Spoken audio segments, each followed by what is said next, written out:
sa lugar niyo. Binabati ko ang lahat na walang sawang humarap sa katotohanan na siyang magpapalay ng mga kasalanan. Mga anak, winibigay ko sa inyong lahat ang paghiram ko ng tinig at katawang naman. Mapalad ang bawat isang na ngayon ay nalilito sa aking harapan. Sapagkat kayong lahat na aming tinawag o hinirang, maging matatag kayo at matibay sa narating sa inyo na mga katanungan mula sa mga pagsubok. Galing man sa tao, galing man sa aking pagkaliyon. Mapalad ang sinumang sinusubok kaysa hindi natuto. Magsiupo kayo lahat at buksan ang Panginoon. Sa bagong pangalang Scopus, inilaan ko sa inyong panahon. Ito'y sadyang itinakda ko sa inyong panahon upang ang pangalang Scopus ay inyong maunawaan na ang simula at wakas, katuparan at kaganapan sa pagiging ganap na Kristiyano sa huling kapanahunan ito. Mga anak na tinawag o hinirang, inyong tandaan tuwirikain ko sa inyong harapan. Natapos na ang sangalan ng Ama Jehovah. Tatapos na ang sangalan ng Anak Heso Kristo. Ngayon, ginaganap ko pa ang sa pangalan ng Espiritu Santo, Scopus, Ama sa pasimula hanggang kawakasan. Yan ay aking itinakda sa inyong panahon. Ipinagkaloob ko ito sa inyong panahon. Bakit napakahabang panahon na hindi ninyo alam ang lihim kong pangalan? Bakit? Pagkat yan ay aking inilihim. Itinago ko ng napakahigpit. Bakit? Upang hindi kalakalin sa buong sanglibutan. Sapagkat kung hindi ito'y aking iningat-ingatan, marahil nakalakal na rin ito sa buong sanglibutan. Kaya hindi ninyo maiaalis na ako ay naglihim ng bagong pangalan. Ito ang bagong pangalan na walang nakakaalam maliban niya ang aking pinagkakalooban. Ang sinumang aking pagkakalooban ay pipiling sa aking piling. At ang pipiling sa aking piling ay huwag nang aalis o lalabas pa kung saan ito inilagay. Manatili kayo sa aking piling, pagkat ako'y pipiling sa inyo ng walang kawakasan. Mga anak na tinawag o hinirang, sa huling panahon ito, itong panahon ito na inyong pinapahalagahan, ang sino man na magpapahalaga sa bagong pangalan ni Scopus ang ngalan, mga anak, makakamit ninyo ang buhay na walang hanggan kung susunod kayo sa aking kalooban, kautusan mula sa Diyos at hindi galing sa tao. Manatili kayo mga anak sa aking piling. Bakit ko pinagkaloob na ang lihim na pangalang walang nakakaalam maliban niya ang aking pinagkakalooban? Pagkat panahon na upang inyong maunawaan malamang lahat na ang inyong sasambahin sa Espiritu at katotohanan ay Scopus, Ama sa pasimula hanggang kawakasan, simula at wakas, katuparan at kaganapan, upang tahakin ninyo papasok sa aking kaharian ang pagiging isang anak ng Diyos sa Espiritu at katotohanan. Mga anak na tinawag, inabot at tinatanggap ng bawat isa ang pangalang Scopus mula sa aking panawagan, hirap sa akin at pagtitiis ang puhunan. Mga anak na tinawag din ginilo ng lubusan. Bakit ko pinagkaloob na ang pangalang Scopus sa panahong aking inilaan, itinakda ko sa buhay ng bawat isa na aking tatawagin o hihiramin. Bakit? Upang talikuran na. Ano ang tatalikuran? Ang lumang pananampalataya, pamumuhay sa lumang pananampalataya na wala sa akin at kayong lahat ay nasa tao. Ang lumang pananampalataya ay tatalikuran na upang kayo ay aking makita at makilala, upang kayo aking maabot at matanggap. May papasok sa kabanal-banalan. Mga anak na tinawag, winiwika ko sa inyong lahat. Kung hindi ko kayo lilingapin, hihirangin, hindi ko kayo makikilala ng lubusan. Tumawag kayo ng tumawag sa akin, hindi ko kayo maririnig. Kung kayo hindi tatalikod sa ikalawang misteryo. Tumalikod na kayo pagkat wala na, iba na ang kaloob ko sa panahong ito. Naririto na ang aking maririnig sa pangalang Iskopus, Ama sa pasimlang ng kawakasan ng simula at wakas ang katuparan at kaganapan sa palinging Kristiyano na sinuman ang susunod sa aking kalooban ay siyang papasok sa aking kaharian. Papasok sa kabanal-banalan. Hinirang ng Diyos, hindi ng tao. Mga anak na tinawag, buksan ninyo ang inyong pandinig. Kaya ipinagkaloob ko na ang lihim na pangalan Iskopus ang ngalan upang talikuran ninyo ang lumang pamumuhay sa sanglibutang ito. Kawa-awa kayo pag di nyo tinalikuran ang lumang pamumuhay sa lumang pananampalataya na patay at hindi buhay.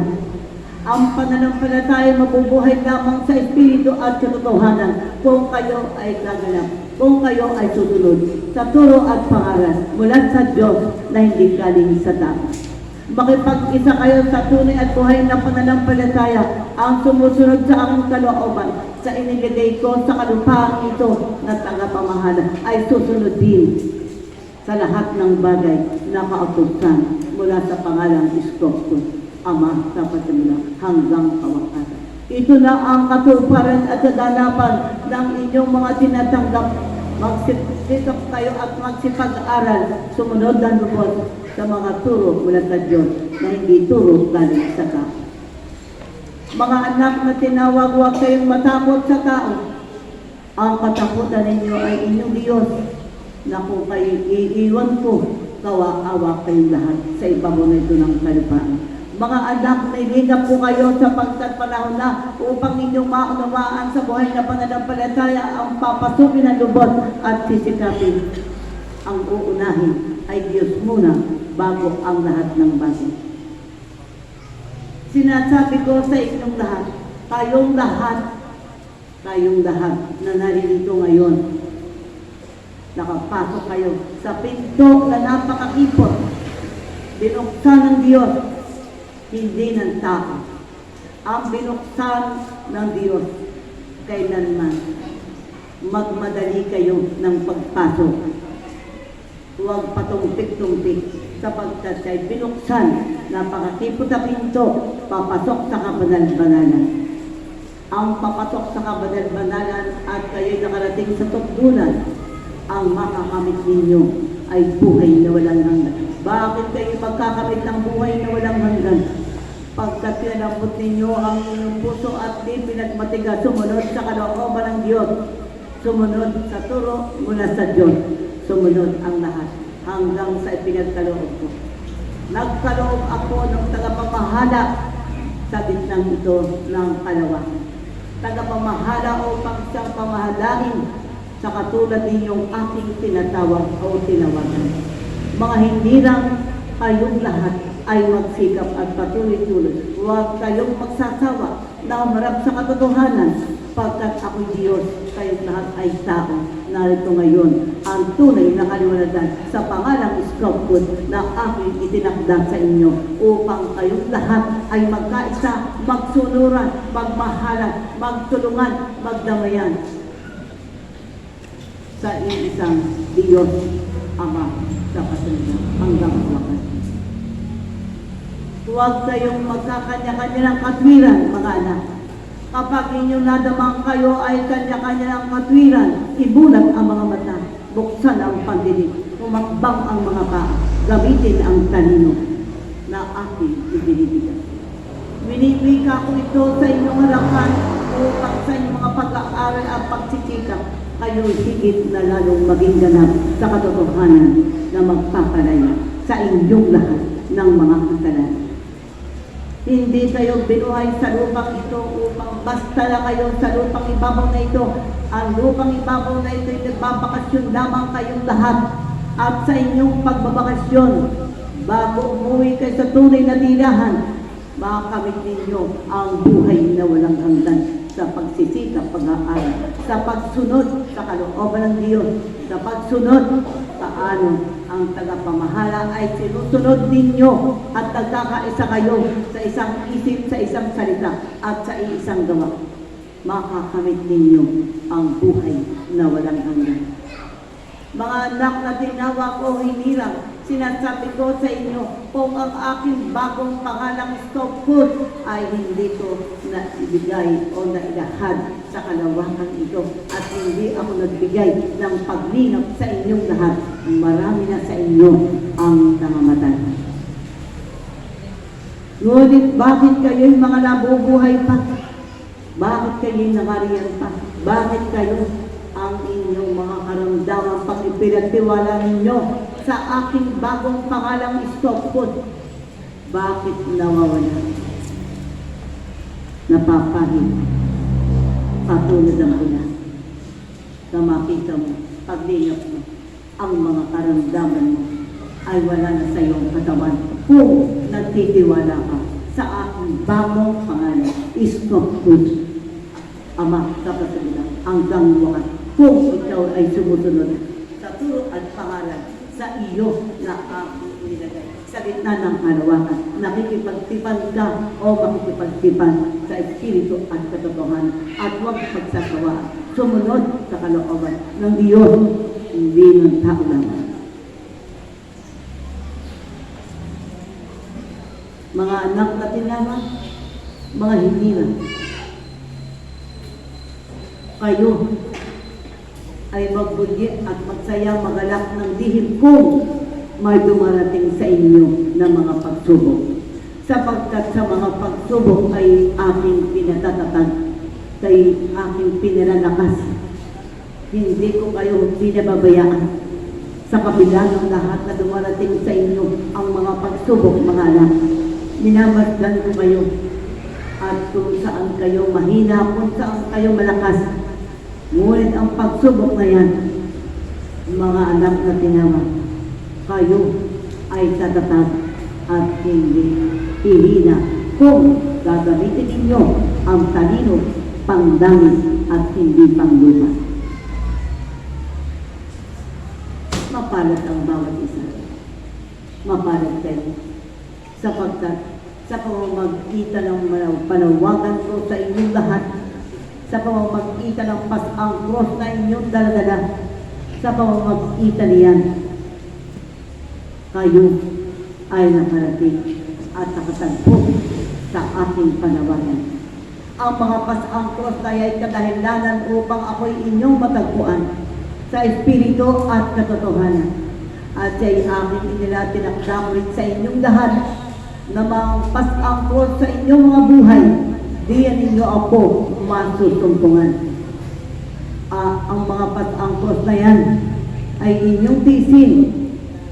Huwag niyong pagsawaan, huwag niyong iluha, bagkos inyong ikagalak.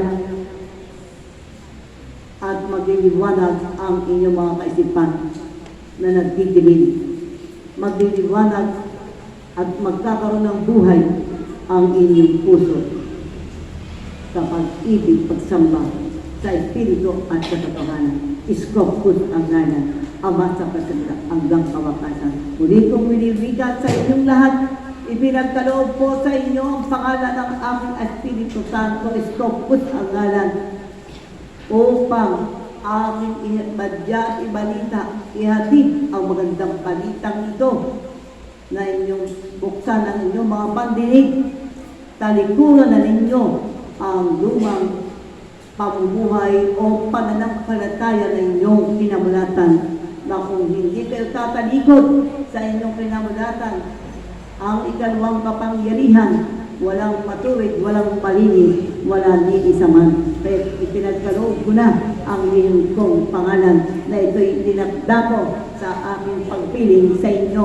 upang kayo magsimula sa katotohanan na sa inyo ay liligang, na sa inyo ay susunod kayo sa aking ibinibigay kung papaano kayo ay makakasunod sa aking kalooban. Gamitin ninyo, masdan ninyo ang inyong mga sarili, masdan ninyo ang batas panglinis, basahin ninyo sa araw oras na ito ang batas panglinis ng bawat isa.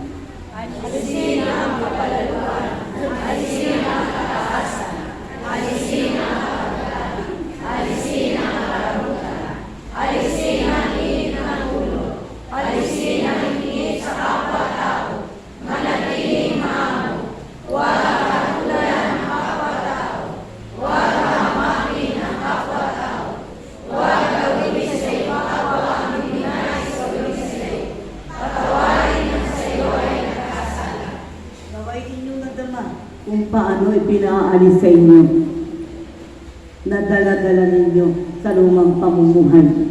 Sinasabing, anak kayo ng Diyos, ngunit sa kabila ng lahat, wala akong makita, wala akong makilala sa nagdaang panahon.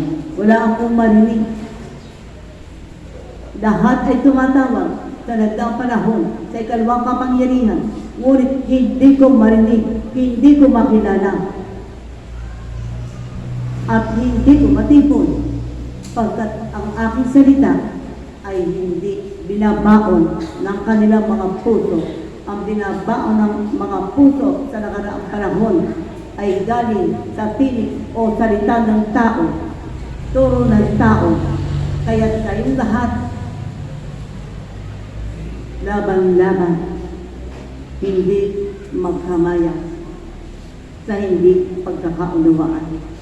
Ang maliit na bagay ay madaling mapalaki, naglalaap at natutunog. Ganyan ang tao. Walang patawaran. Akong Diyos ay nagpapatawad. Kayong mga tao ay magpatawad. Huwag magbabalat kayo. Lahat kayo ay kita ko. Kung kayo ganap na o totoo sa loob ng aking misteryo at ilan, ni isa may ayaw ko na nagbabalat kayo. Kung ano anyo nakaharap kayo sa akin, manatili ang inyong dala-dala, hindi pa bago-bago ang kulay. Hindi nag-iiba't iba ang kulay. Sa isa lamang kulay at puti. At yan ang inyong pakinangin sa pamamagitan ng inyong pagsunod, pakisipagtipan, at pagkakaisa. Sa ikagaganda ng lahat. Sa ikagaganda ng binago at binabago ko. Hanggang ngayon, binabago ko kayong lahat. Pinag-iisa ko kayo sa hirap sakit at pagtitiis. Iyang kayo mga anak, sa pagtitiis, sa pananampalataya, magtiis kayo sa lahat ng bagay, sapagkat sa pagtitiis kayo ay magtatagumpay at mabubuhay ng walang hanggan mula sa Diyos na hindi galing sa tao. Mga anak ni Tanawa, huwag niyong pagsasawaan ang pagsamba sa pangalang Iskopos, pagkat kayong lahat ay binabago ko na, pinag-iisa ko kayo sa aking inilaan, inihanda para sa inyo na pinagsisikapan ang aking bagong pangalan upang matutuhan ang pagharap sa katotohanan. Panghabang panahon, hindi pangsamantalang panahon, panghabang panahon ang inyong pagkilala sa pangalang Iskopos, panghabang panahon ang inyong pagsamba sa pangalang Iskopos. Panghabang panahon ang kayo ay mag-ibigan bilang magkakapatid sa ibabaw na ito ng kalupaan na inyong pinagbabakasyonan upang kayo ay mag-ani, magtamit, magtagumpay ng buhay na walang hanggan. Mga anak, mapalad kayo. Mga anak, gagamitin talino, huwag talinong panglupa, talinong panglangit mula sa aking pagkaliw. Narito na ako sa lupa, papiling na ninyo ako. Manatili kayo sa aking piling. Ang pipiling sa akin ay pipilingan ko rin ng walang kawakasan. Ang pipiling sa akin ay aking kakandunin. Ang pipiling sa akin ay aking aarugatin. Kung paano ninyo iniingatan ang inyong pag-iingat pagmamahal sa inyong mga nagiging anak o sukling, higit pa ang pag-ingap ko sa inyo paano ang mula sa Diyos ay inyong maramdaman at magaman. Narito na ako sa lupang ibabaw, kasama niyo ako ngayon at magpakailanman. Di na ako mawawala sa inyo kung kayo ay di mawawala sa aking piling. Natagpuan ninyo ako sa pangalang Scopus ngayon.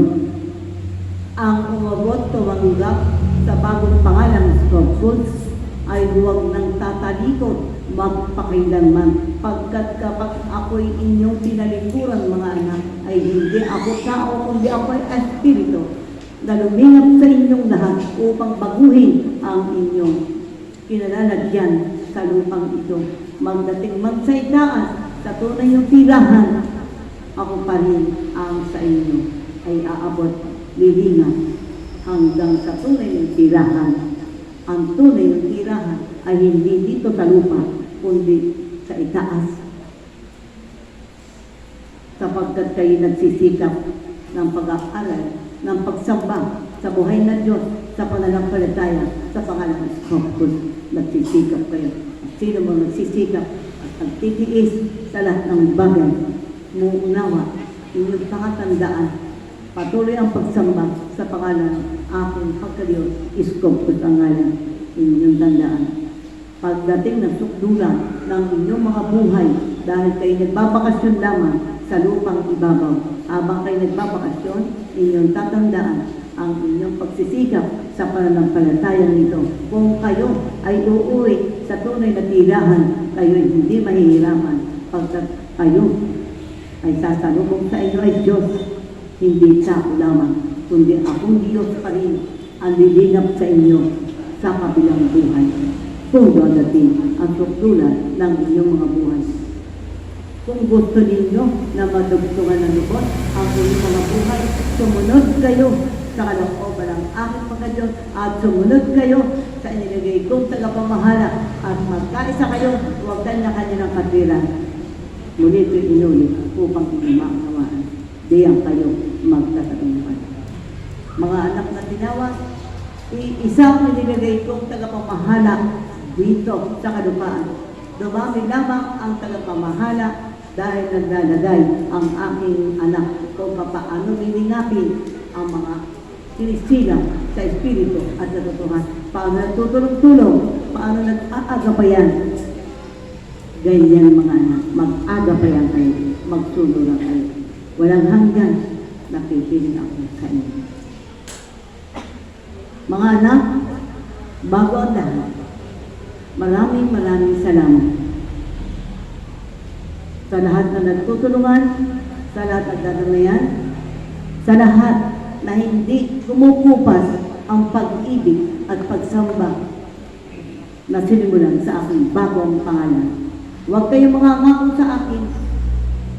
Ako'y Diyos, huwag kayong mangangako. Gawin na lamang ninyo ang inyong kaya na panigin sa aking misteryong ito. Huwag kayong mangangako dahil baka kayo ay magkaroon ng mga bagay na katanungan na hindi inaasahan, biglang dumadating. Kaya mga anak, huwag na kayong mangangako, gawin na lamang ninyo una ay pananampalataya sa Espiritu at sa katotohanan. Scopus ang ngayon, Ama sa Pagkamulan hanggang wakas. Mga anak, lahat kayong magsisamba, manatili, walang sawa, sa pangalan ng aking Espiritu Santo, Scopus ang ngayon, Ama sa Pagkamulan hanggang wakas. Sapagkat kayo ay diyan ko iniabot, tinanggap o inabot ko sa inyo upang kayong lahat ay magkaroon ng pagkakaisa at pag-uunawaan, pagmamahal na walang hatulan. Ako lamang ang hatol, hindi kayong mga tao. Maliban o tama, walang hatulan. Ako ang hatol. Ang paghatol ko, panahon na upang maunawaan ninyo. Hayaan niyong ako humatol sa inyong kabataan. Maliban o tama, ako ang nakakaalam sa mga ginagawa ng tao. Nasunod man o hindi, sa kalooban ng aking pagka-Diyos, sa aking mga batas, sa aking mga utos, ako ang hahatol bilang ako'y hukom na pumili sa sanglibutan. Ako'y naghuhukom mga anak. Naghuhukom ako, ingat at ingat kayong lahat sa isip, sa salita at sa mga gawa. Ang mahalaga, sumunod saan sa aking pagkadiyos. Sunod at sumunod sa aking pinagkaloobang tagapamahala. Ano ang mga atas? Ano ang kaloob? Magkaisa kayo. Sumunod sa aking tagapamahala. Sino aking tagapamahala? Bilang itinuturing ama sa lupa. Kung may ama sa himpapawid, may ama sa lupa na dapat kayo ay magsisunod. Yumuko, magpalamot ng puso at magkaroon ng pagkakaisa. Iisang katwiran, hindi maraming katwiran. Mga anak, magbunyi at masaya. Magalang kayo ng hilig, pagkat ako'y inyo ng kasama. Sumain niyo ang pagpapala at ang gabay ako sa iyo. Kayong lahat na aking hininga, iniingatan ko kayo. Lahat na aking hininga, iniingatan ko kayo. Ang nagpapahalaga sa aking bagong pangalan, Iskopyo, ay aking din pinahahalagahan sa aking kaharian. Mga anak, paalam sa inyo. Iwan ko at iniiwan ko sa inyong lahat ang aking pagbingap bilang ako'y inyong ama na nakilala sa espiritu at katotohanan. Iskopyo ang ngayon. Mga anak, paalam.